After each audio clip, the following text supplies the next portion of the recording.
And I think the other interesting thing that started to happen, so one, we now have cybersecurity as dinner table conversation.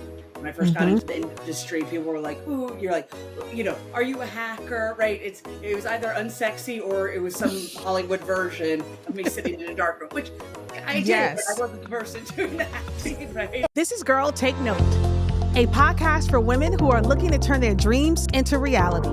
Hey, Brittany, welcome to the Girl Take Note podcast. How are you? Great. How are you doing today? I am good. Excited to know all about, I want to make sure I pronounce it right.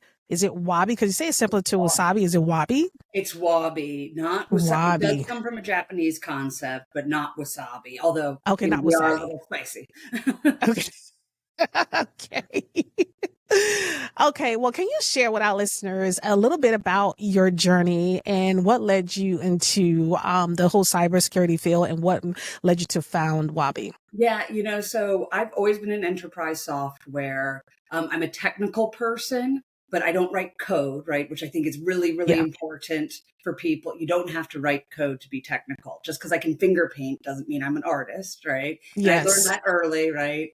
And so my secret sauce had always been sort of looking at market opportunities and saying, how do we herd the cats to go grab them and then bring it back into organizations? So quite frankly, with the stereotypes about tech founders, I never thought I'd be a founder. But I was doing this for other companies and I was working, I'd been in just B2B software, more broadly, enterprise software. And I made the move. I was working for Cisco, fell in love with cybersecurity when I was there. For those that are familiar with the industry, you can't talk about networking and not talk about cyber. And so I got into an area called endpoint space, which is basically like antivirus on your computer and various levels of that. And I got really, really frustrated that everybody was so focused on essentially building tall walls and installing the equivalent of ADT systems on their homes. But, their homes are enterprises and the people inside of them is our data. And nobody was looking to see if the foundation, the software was actually secure. And this was when somebody said to me, you've got, it's an area of interest. And it's not enough to have a good idea. You have to have a good idea at the right time. And of course, why don't you go found a company? I said, me, found a company? What are you talking about? I don't wear a hoodie in a basement writing code. They said, you've been doing this your entire career. What are you talking about? And so that's actually what led me to go found Wabi, which deals in an area of cybersecurity called application security. And we don't do the testing specifically, but rather like building a house. There's a set of checks and balances. And sometimes it's just like, hey, Chantel, can you toss down that level before we put the carpet down to make sure nobody trips on something underneath the carpet? Other times it's full stop because you want the inspector to come in to make sure the wiring is safe. Because not only is unsafe wiring very unsafe, but it's also very expensive to fix if you put up the drywall beforehand.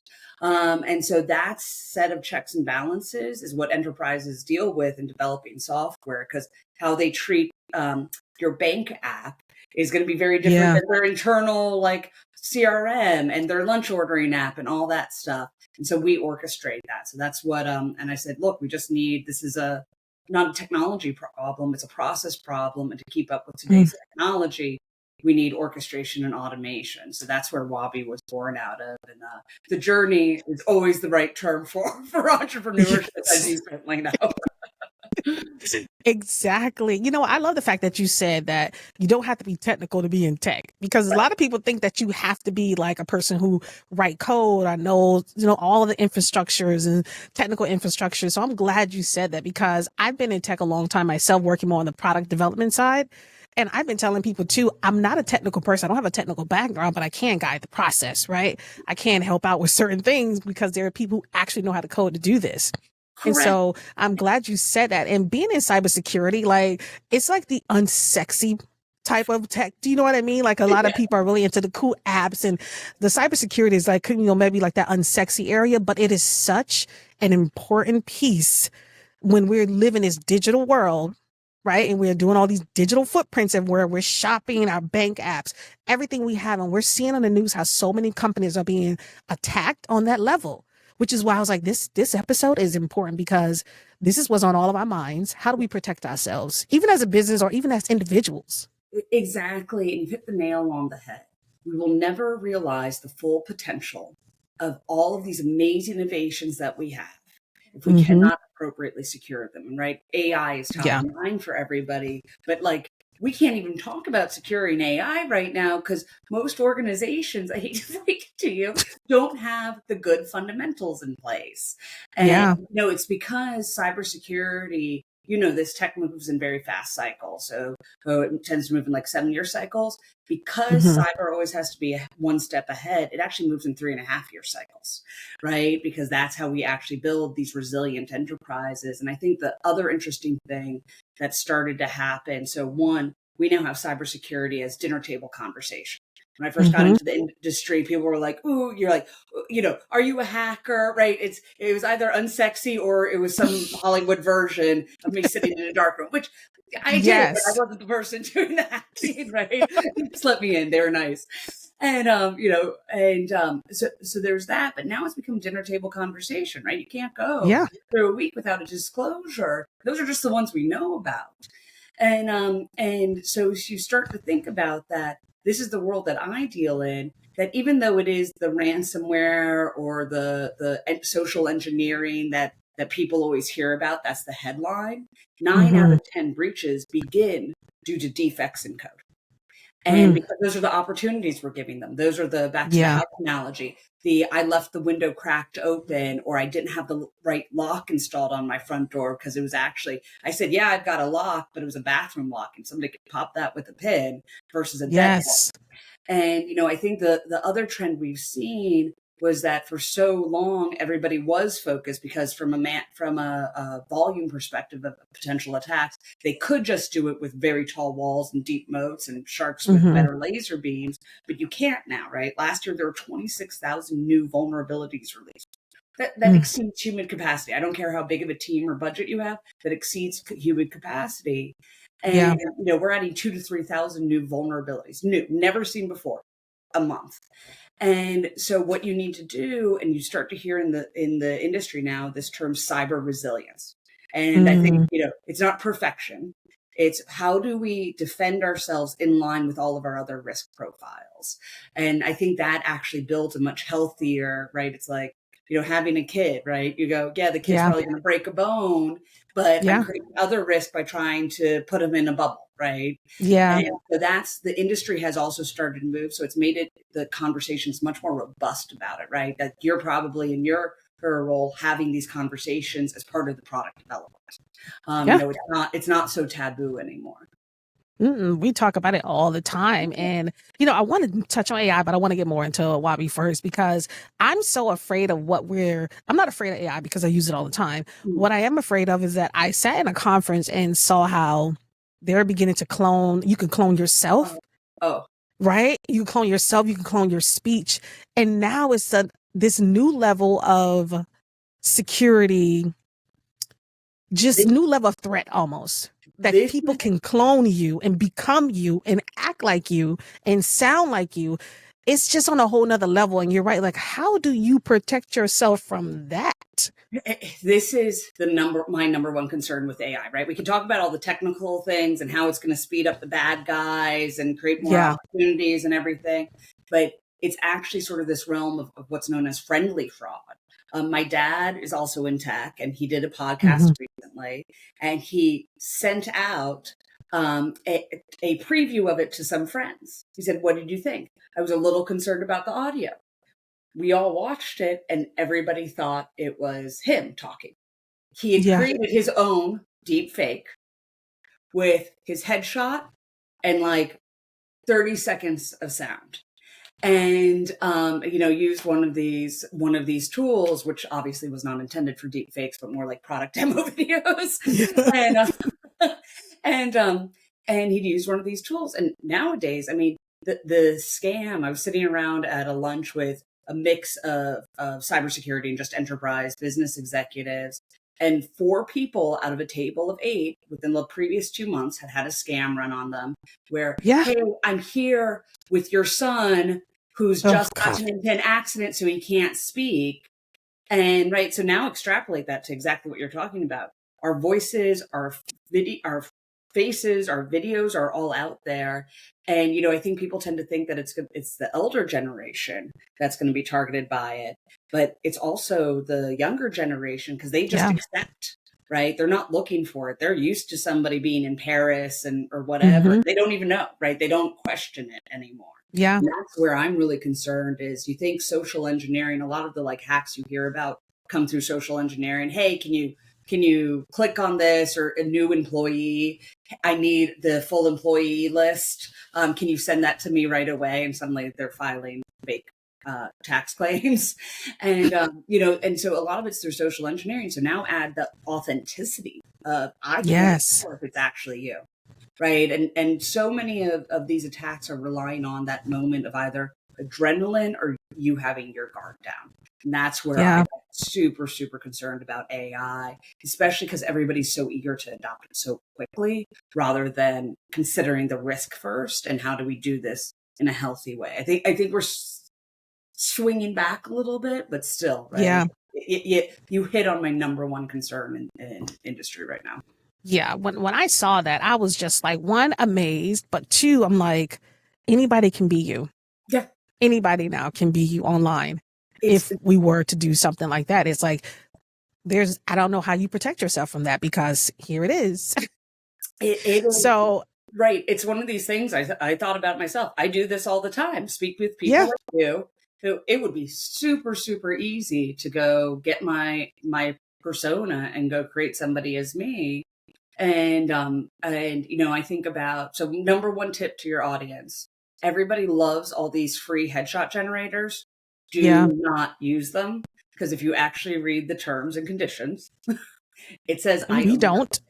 Correct. It says I own your picture forever. So please don't, right? This is one step into it. Who knows who's doing these headshot generators? Like, please just do not do them. But I think about it from my... I didn't know that, Brittany. I already did it.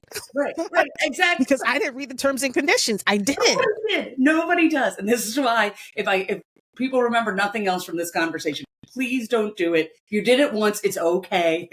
Yeah. It's be okay. The chances are, but please don't. And I even think about, my friends, right? We're all of the age where they have kids that they put pictures of, and they're not doing it indiscriminately, but I would, if he wants to go, please don't post pictures of your kids, because this is going to become easier and easier and easier to create a deep fake, because now they have longevity versus the pictures of me in college are still on my computer, right? Yeah. Not on anything public, right?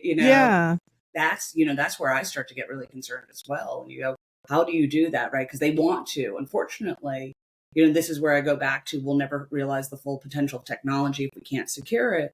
Well, it's amazing that we can share pictures and not be in the same city and have a way of staying in touch with each other. But if it's not secure, what are we going to do, right? And I think this is where it becomes, we have to leverage our common sense as individuals, but you have to start putting the trust in the enterprises that you work with as well. Wow. It's just been so much, but let's get back to Wabi. I mean, because I'm like, I could talk to you about this all day long because of the concerns that I have myself and things that have happened to me with being my bank account being like all types of stuff. It's just this whole new era. It's when you get breached, right? The question, it's only when you get breached when it becomes the top of your mind. Other than that, you're like, you're right. We're just so fascinated by how cool technology is, how cool AI is, how it can do this and do that. And we don't worry about the risk that comes with it. Like, not at all.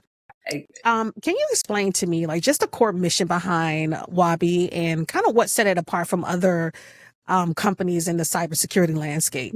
Yeah, you had said something important about understanding risk, and that's really where Wabi was born out of. So we, as you certainly know, modern software development looks very different than it did even when we were growing up, right? For those, not to age myself, but like Encarta once a year was the big thing, right? And that you only got, it wasn't that history was changing that slowly, right? It took a year to release a program and then update it. And that's how software development worked. You had sort of 9 months to develop the software, 2 months to test it, and then the last month before that got shipped on a CD to you, right? Yes. Let me know, Carl. I feel like we need to pull in On some a like millennial CD. a CD to you, and then it was out in your hands. There was no way to Yeah. update it if it was wrong. So it was intentionally a slow, methodical process, because by the time it got into the hands of the consumer, you couldn't change anything, right? Yeah. Maybe you started doing mid-year releases, but again, no guarantee, right? Nowadays, we get pushes to our computer to say, I'm forcing you to restart because there's something important. Yes. Update. Yep. Right. So now we're living in the world of, carrying on the Encarta analogy of Wikipedia. That can be updated. Software development is just like that. That could potentially be updated every minute if you need to. Yeah. And most organizations, even if they're not formally publishing software, they're publishing a couple of times a week. And the norm, for those that aren't familiar with the term, is now called DevOps. And that's that merger of development and operations that allows them to do it in this very rapid iteration. And the real philosophy on it is, rather than perfection, which when we could only send things out once a year, what's good enough now and what can be fixed later? And unfortunately, security was not brought along on that journey because it's different. It's a different element, a different dimension. And so we had organizations, some 80% of them now, DevOps is just the norm. It's just software development now. If you talk to a young engineer, they're like, what's the difference between DevOps and development? And you're like, well, let me tell you my Encarta story. And so it's that. And so what differentiated us was we said, look, we need to find a way to bring that imperfection to security. If you think about your antivirus again, it doesn't pop up and say, this is bad-ish. Would you maybe like to look at it? No, it says it was bad. If you want to review it late, we blocked it. And if you want to review it later, call your IT person, right? And that's security lives in that world. Bad, stop it from getting in. Software lives in the world with good enough so we can release and get things out. So inherently we have this conflict. And that's what I realized, it's not that people hadn't tried to solve this problem before. And I said, we need to find a way to translate these two very different cultures into each other without asking them to change what they're doing. And so that's where Wabi is very different, is that it respects the fact that development's just trying to have autonomy so that they can make educated decisions, like everything else, to push that software out, right? Because that's part of the business risk. You don't get that software out on time, that's a different kind of risk, not just cyber risk, that's business risk. And then security just wants that accountability.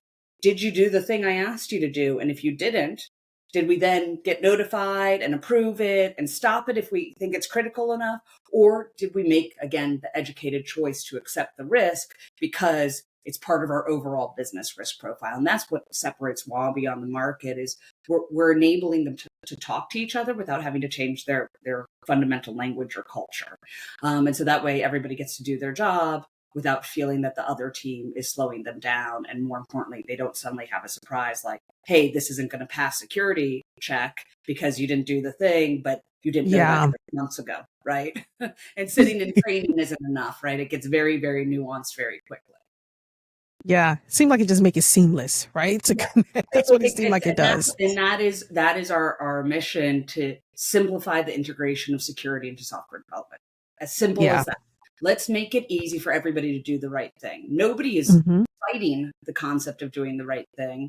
But when you don't provide me, I'm a software developer, and there's 100 developers for every one application security manager. Yeah. That's not scalable. But even if you could have one security manager for every developer, people aren't scalable at some point in time, and they don't need to be babysat, and that's not an efficient use of resources.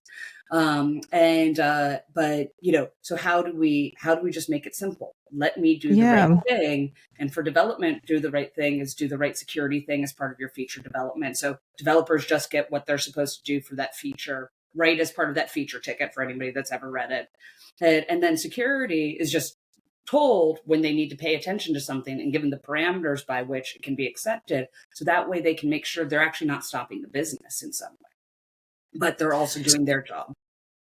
Yeah.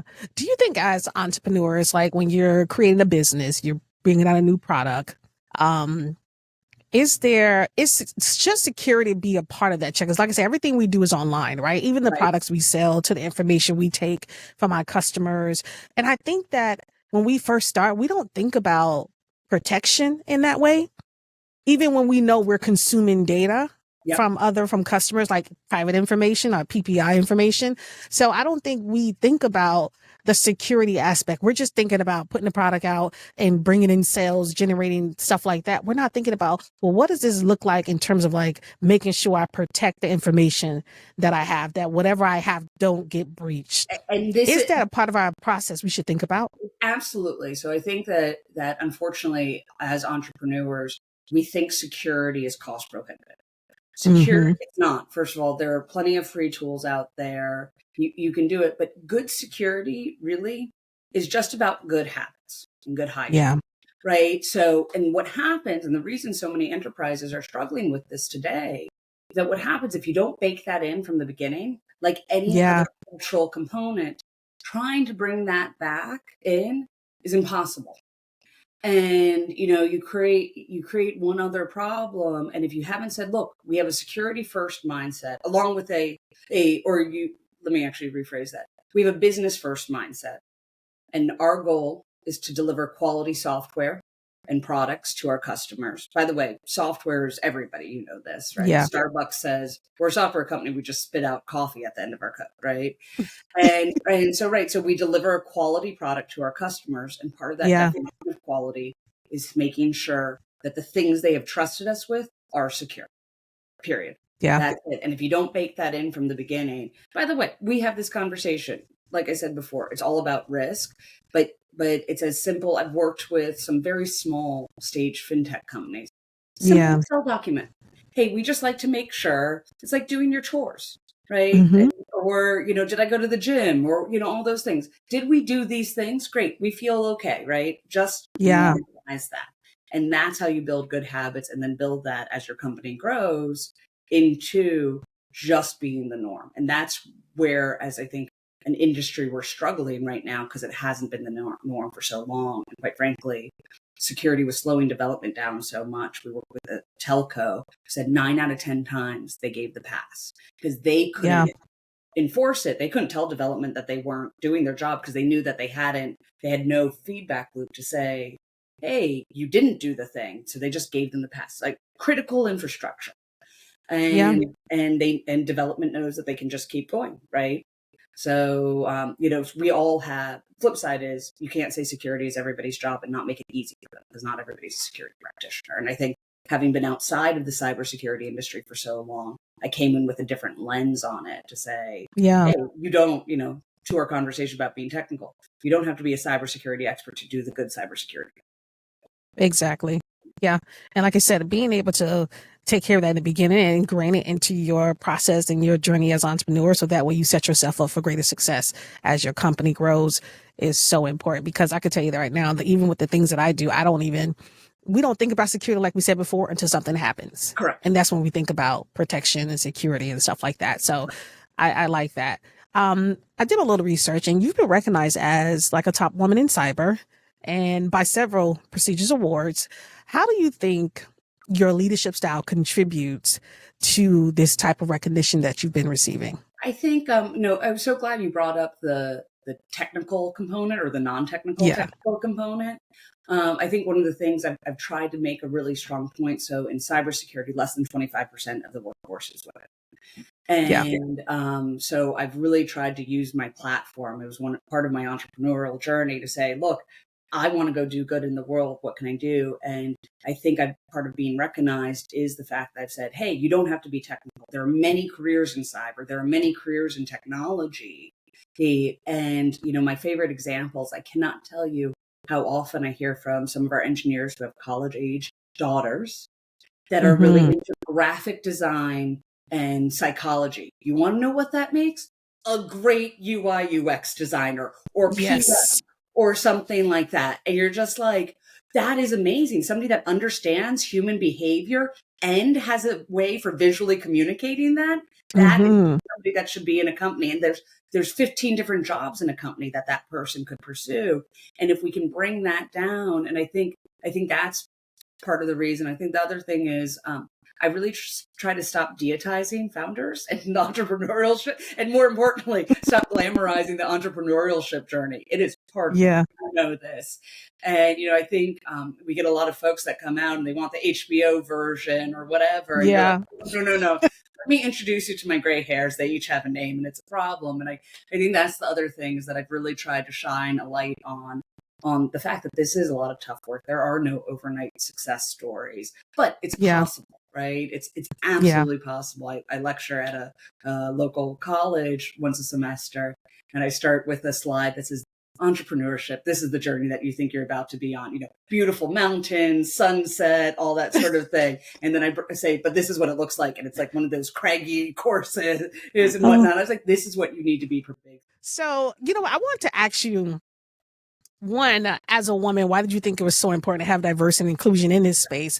But also, what challenges as a woman did you face in this cyber world of starting your own business? Oh, yeah. So let me separate the two things out. Yeah. To me, I like to use the fact that, once I got my feet under me in my entrepreneurial journey, I like to talk about it, because diversity is not just about the picture perfect recruiting brochure. It is about it's about different experiences and different problem solving and all of that. So I love to talk about the fact that our engineering team goes from straight out of college to 60 years old.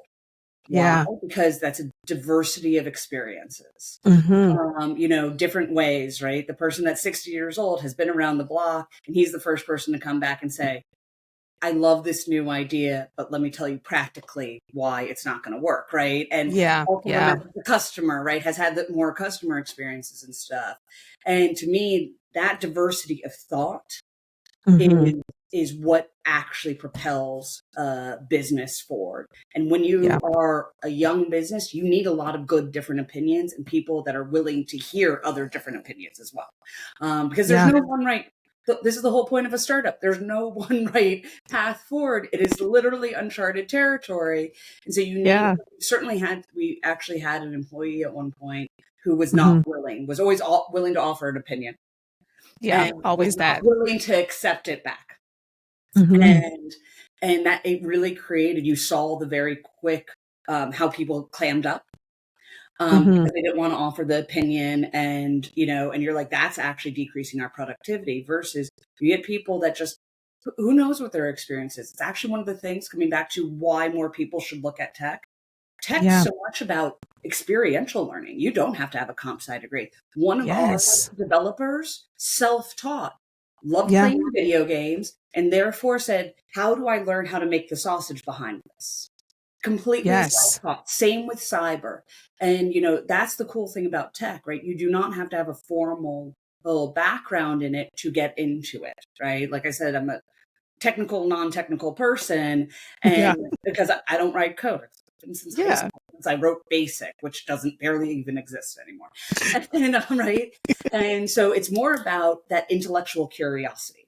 Do I want to go do it? And I think it actually opens up the door for a lot of diversity, but you have to make sure you show people that there's that option out there, whether it's talking to them about the fact that this weird mashup of college majors, obviously we have to we work with a local program where for a day, and shout out to all teachers, especially middle school teachers, for a day they come in and we do sort of fake team meetings and give them problems, and those teachers literally have eyes in the back of their head, and I was like, yes, ma'am, whatever you need, ma'am. And but they have to see, and they the best note that we get is at the end of the week, they go, here you have some like 7th and 8th graders that go, oh, I want to go into tech too. Yeah. And great. That's great. You're starting to see it early, which, especially from a diversity perspective, that's about the age when you start to see girls and other represented communities start to take them. It's not even that they fall off the ladder. They take themselves out of that ladder. And pursue a totally different ladder. And so to hear that they come back and say, oh, I can't wait to do this again. What else can we do in tech? Right. Because growing up, tech was new. It's all around them now. And so now the thought that they can pursue a career in it is really cool. So there's that piece in the diversity. So one of the things that we've been proactive about is actually in our hiring. Mm-hmm. We, if you think about a traditional job description, it tends to read something like, I'd like 4 to 7 years experience and a CS degree, blah, blah, blah.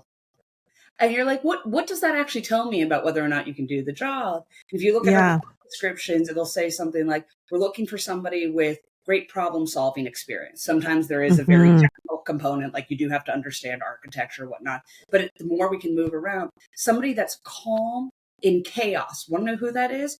Probably maybe a working mother returning to the workforce, right? Yeah. Yeah. Who Yeah. can maintain their calm Definitely. a lot of different ways, and it helps open up our lens. And I'm sure you've heard this stat before. So the other important thing is that you need to make sure it's accessible to the reader, not Yeah. just that we're opening up the funnel for ourselves. So what percentage of a job description do you think men need to feel that they meet before applying, and women feel they need to meet? You know what? This is so funny because I saw this Yeah. because I was at a fireside chat and another CEO talked about, God, what was the percentage? I know it's higher Yeah. for men because men can look at a role and only have a few You're of like, those attributes and apply, where women will see two things that they don't have and won't apply. So it has to be like 80-20, like something, it has to be exactly. So high. most people say 20 for men, and you're Yeah. correct. The official number from the study is 60%. I've never heard a guy say more than 40%. Yeah. When I ask this question, for women, it's 100%.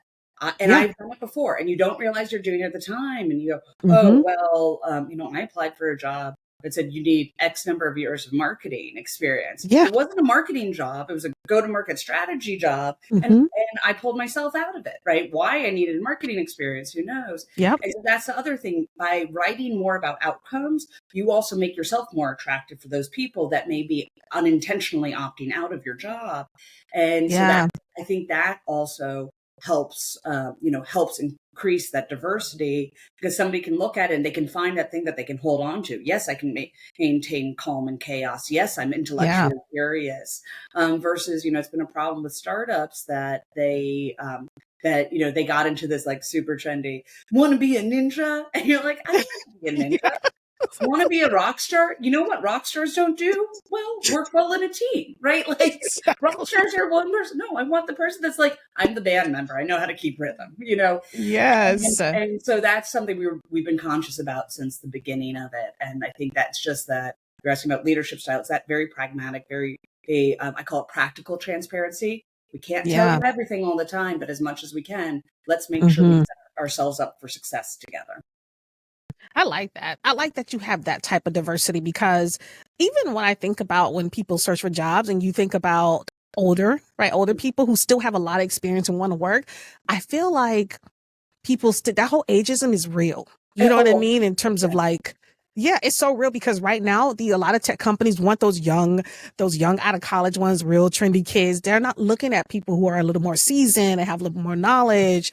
It's just been, I love the fact that you consider those seasoned people as still a part of your workforce. 100%, right? They have great experience. Why would I walk away from somebody with experience? But I want it interjected with it's less about young versus old, with somebody that has experience. But I have a friend, a founder in a different industry, and he himself was in his 20s, right? He was a grad student that became a founder, and so hired a bunch of college interns. Want to know what the intern did? Wrote in super cool code. Want to know what's not scalable? Super cool code, right? And he had to go rewrite the whole thing. These are also the practical implications. You know what you want your product written in? Some kind of code that you can hire for. If there are only 5 people on the planet that write in insert what the super cool code du jour is, then you're going to have a really hard time hiring. Versus you write in Java-based, you have a very broad pool. And it gets, again, to diversity. It gets into how do we actually build a sustainable business. And I think that's the issue with that glamorization. One of the things that you see a lot in cyber are graph databases. If you don't build them right from the beginning, they become very costly to maintain. And that's been part of the problems that you see this very exponential fundraising right now. And to your second question, the issues I've had as a founder, you actually would think in cyber, you either know your stuff or you don't. Yeah. It's actually because it's a smaller world of investment. Every story you hear about female founders going in fundraising is magnified 100 times X. And that could be a whole conversation on itself. Yeah, I know it could. But it is, right? I went, oh, that's for like that broader pool of fundraising. It is not. I cannot tell you how many times, the classic version, and I'll share the link for your audience. There's a TEDx talk about how women are asked the questions about fundraising that put them on the defensive, which then make them unattractive fundraising candidates versus men. So, for example, a man will get the question, wow, that's great. You're going to hit 2 million from zero this year. Super cool. Well, how are you going to do that? Versus women will get the question, why do you think you can do it? Yeah. And think about how that changes the conversation, that changes even your body language in the moment. Yeah. And so you get into cyber, and that starts happening very, very quickly. And it's a much smaller world that you're dealing with too. So it's hard to break out of it because a lot of people, and there's been a lot of great initiatives around, hey, how can we bring in more diverse investors that reach more diverse groups? But when it comes to cyber, a lot of folks shy away from that. Yeah. Right. Because they go, I don't understand cyber. Right. If I told you some of the things that I know, you go, no. Oh, I shouldn't be putting my money in my mattress. Right? Yeah. Right. So it's a much bigger learning curve. But one of the things we've actually done proactively is try to get in new types of investors, because there are a lot of investors out there that have a different way of thinking from the traditional institutional model. And so we lower our fundraising minimum in some of our smaller rounds, make it really accessible. When it comes to women or first time investors, a lot of times they haven't been asked and they're afraid of a $50,000 check. That's cool. $5,000. Let's get your feet wet and let me go be that success story that you then get to take to a bunch of other diverse founders. Exactly. It's a journey. Entrepreneurship is a journey. It is a journey. And you're right. People like to glamorize it. Even on my own journey, it's been a journey. It has been, but I'm committed to the process. I know it's gonna work out well. Looking ahead, what do you see? What new emerging trends, or what do you see next in the cybersecurity world? I think the word du jour is cyber resilience. I mentioned it before. And I think what we're really seeing is this alignment. Like I said, it's this understanding that we can't wrap the baby up in a bubble and have it be safe. Yeah. That creates other risks, that creates different kinds of business risk. And so I think what we've seen over the last couple of years is a more closely aligned cyber and business risk, right? So now you're not considering them separately. We have business risk can be client risk, it can be employee risk, and it can also be cyber risk versus, hey, cyber team, go do your thing in the corner and make sure we don't end up on the front page. No, because if one day I always say I'll have my marketing team do, people always talk about the cost of breach. I want to talk about the cost of bad cybersecurity, because it creates a lot of inefficiencies in an organization. We do an annual study, and one of the top risks of poorly integrated cyber is actually reallocation of resources. Because at some point in time, push is going to come to shove, and you need all hands on deck. That was preventable. Most of those are preventable, right? Yeah. And so that creates a drag. And I think people are starting to realize that poorly executed cyber is kind of like carbon monoxide on their P&L. It's just slowly eating away, and they haven't been able to do it. And then here you also have this scale issue. They've been able to take a Band-Aid approach or a very, like home security system approach, and that's not going to work in this day and age of, when the adversaries have such, when the companies have such a broad threat landscape that they have to defend again, and the adversaries are going after this thing, right? And it's targeted. So I think that's the big change we're seeing in cyber, but like I said, the cool thing about cyber is it's always got to be one step ahead. So obviously AI is the top of mind now. I'm more bearish on most people, right? We have a lot of technical things that have to get fixed about AI, right? We don't have the computing process power yet. Like, it's not going to replace humans, but I think, again, it gets back to, it's going to really put a lot of onus on, do companies just have good hygiene around it? Because it's not if you get breached, it's when you get breached. And can we respond to it in a calm manner to minimize the damage it's done? And good, healthy habits. That's true. Let me ask you, for any entrepreneur looking to get into this space, or even looking to get in tech itself, what advice would you give them for getting into this space? So I'd say there are two things that I like to tell entrepreneurs that are looking into a space. One, make sure you're actually solving a problem people have, right? There are a ton of great ideas out there, but sometimes it doesn't. It's just not the right time for it. And just because you have a problem doesn't mean the world has a problem, right? So make sure you're actually solving a problem, and it's not just the way you want to solve it. We spent 6 months talking to customers, or really prospects, before we ever even came up with an interactive wireframe. We got back to basics on that. And it was good, because otherwise we would have developed a Me Too product that wasn't solving the problem. Because what people say is the problem isn't actually always what they mean. So we got into literally like, okay, if you're going to click here, what do you expect to happen? And walk me through your daily processes and whatnot. And what people were saying to us was that security is not fast enough. And that first generation in my space tried speeding up the test. You can't speed up these tests, right? It is a very complex thing. What they meant was security is creating a drag, and that's because it's not integrated in, because we don't know the right thing. And so here I am, the developer or the PM, calling you, Chantel, the security person. And I, as the security person, don't know what's going on in the world of development. So I have to come up to speed, right? So it was really that it was being a drag, not that security needed to speed up. And so that's the number one thing. The second thing is, remember, especially in fundraising, but whomever you surround yourselves with, advisors, just anybody, it's a two-way street. Do not feel that just because somebody is offering you money that you have to take it if you don't have a good gut, and always trust your gut. I have ended up in bad spots because I did not trust my gut. But I was afraid, right? I was super afraid. And, they showed up when I needed it. By the way, life goes on, right? Lesson number 3, life goes on.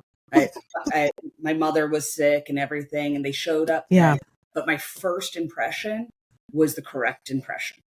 And there was a reason I'd walked away previously. And, that's the trust your gut and be right. Also, you're an entrepreneur. Congratulations. You are awesome. Congratulations. Nobody's ever going to say, even if you never get it off the ground, nobody's ever going to say to you, wow, you tried starting your own company, but it didn't work out. Ooh, that's a negative. That is a highly marketable skill. So remember that you have control of your own destiny.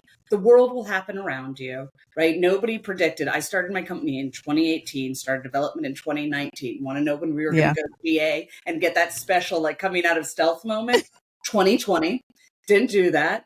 We were then also fundraising and supposed to have an investor write us $1 million check, and then SVB blew up. So there are certain things you can't control, but you are awesome.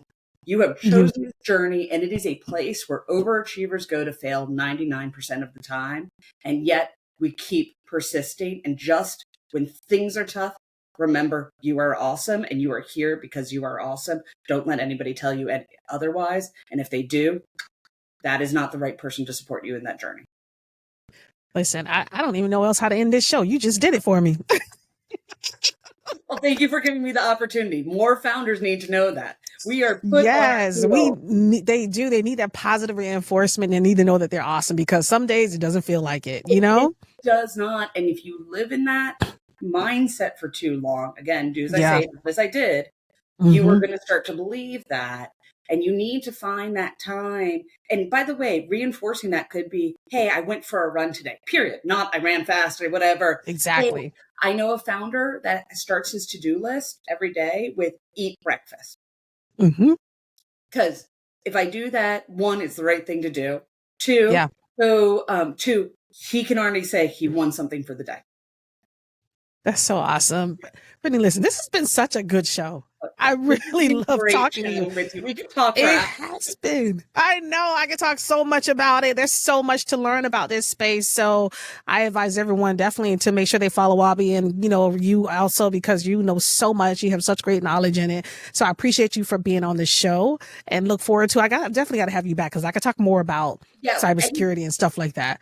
I'd love to, but thank you. I think one of the ways we overcome a lot of the problems that we talked about is about talking about it very honestly. So I appreciate you hosting this forum. And, to anybody, I am happy to carry on this conversation with anybody. Reach out to me on LinkedIn. Just let me know that you heard where you found me.